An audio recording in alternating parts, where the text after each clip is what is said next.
I am a carnivore nutritionist. I believe in carnivore. It's healed me so much. It's why I don't think the fruit and honey stuff is ideal.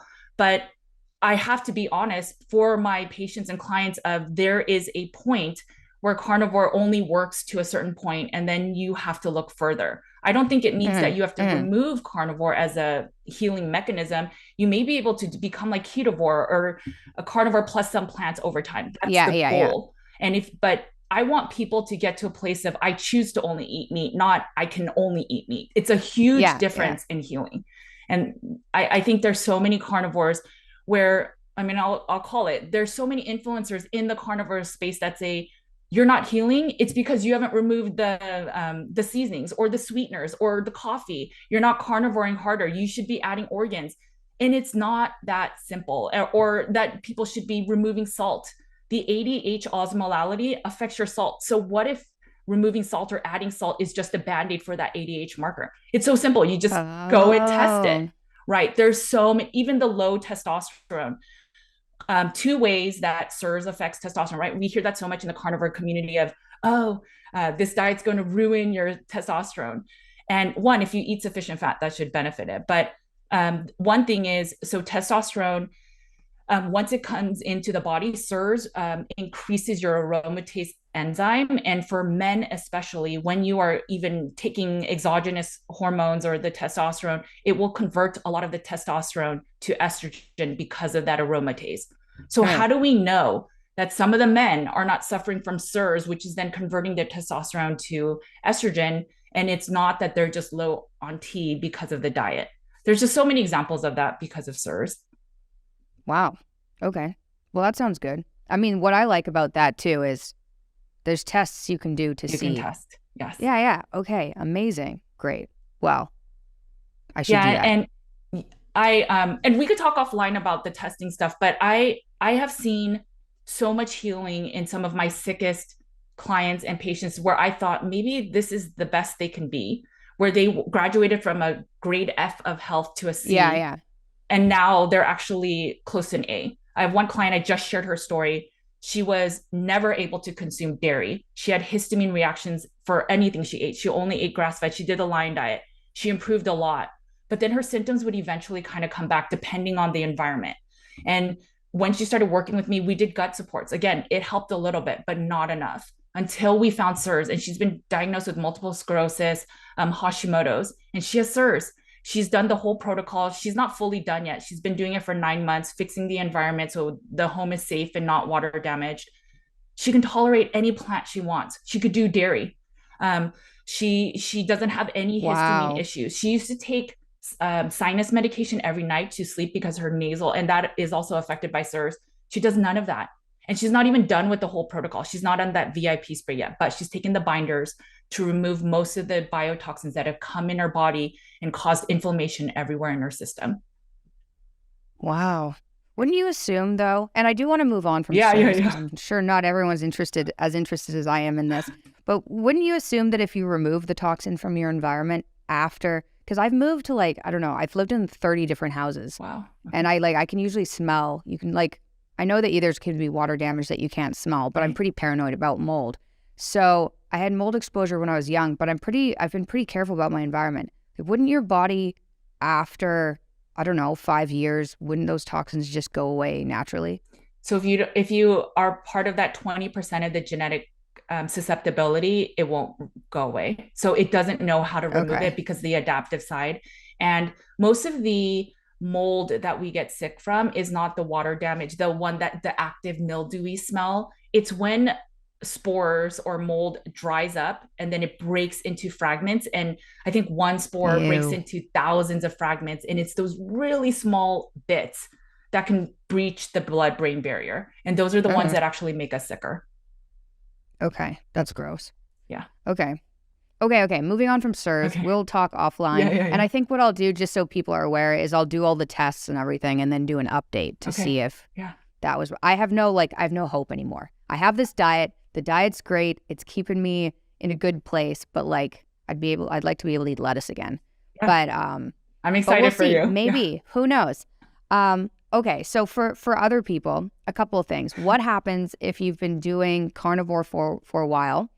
and you end up with a low vitamin, say folate.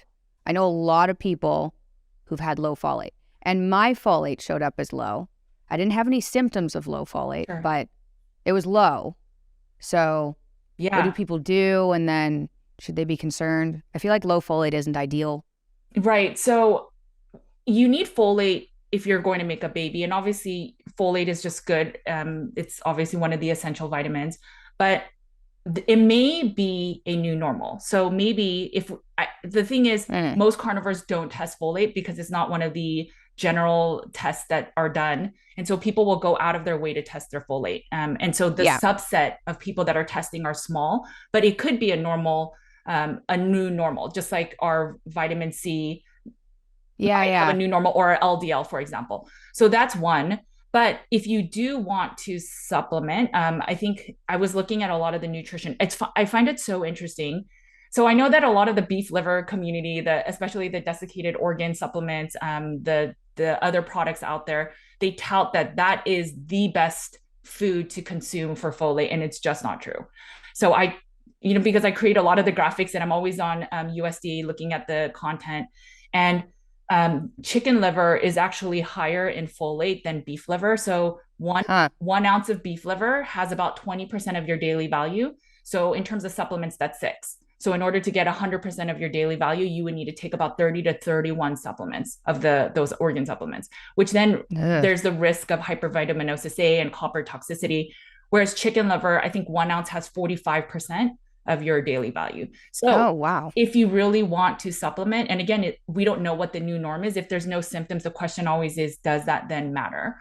But you can consume chicken liver. 1 ounce again has 40%. It's also, there is some folate in lamb, and then there's also folate in egg yolks. So that would be my suggestion. Some other people, again, if there's a root cause, if it's that you're not methylating properly, if it's that your homocysteine is high, it might just be that you need a little support with the methylated B. And I interviewed someone not too long ago, and they said that their patients consume the folate from supplements, from these organ supplements, and they don't see the needle move enough until they actually take a methylated B. Hmm. Yeah. Okay. That's interesting. Yeah. Okay, okay. Um, okay, histamine intolerance on carnivore. How Yeah. often do you see that? And do you know why that happens? Yeah. So histamines are often thought of being released by MCAS, and MCAS is basically a immune system response to protect your body. When it comes to SIRS, it's not that. It's a histamine response is part of that innate immune side.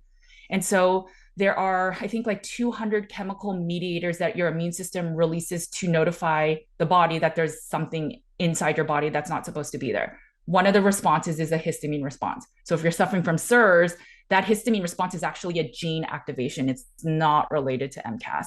Now, when you consume meats and foods that have less histamines, you'll feel less of a symptom, but it's not because of the food itself that's making you have a histamine response. I hear it all the time. Carnivore made my histamines get worse. It's not, though. It's actually that maybe your gene activation is now more present and you're noticing it more compared to when you were eating all these plant-based foods that were inundating your body with so much inflammation that you didn't know what was up from down.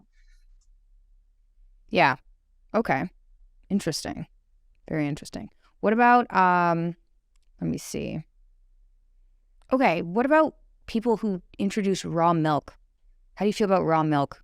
Yeah, so my boys they've been drinking raw milk forever. I'm a fan of it. It really depends on you. So, if, for example, any amount of sugars will affect your blood sugar, your insulin levels, if you're metabolically unwell, maybe it's not ideal for you.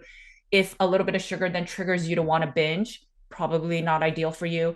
I know that it's good for gut health, but then if you're really, really permeable with gut health, it may not still be good just because of the lactose. So it really depends.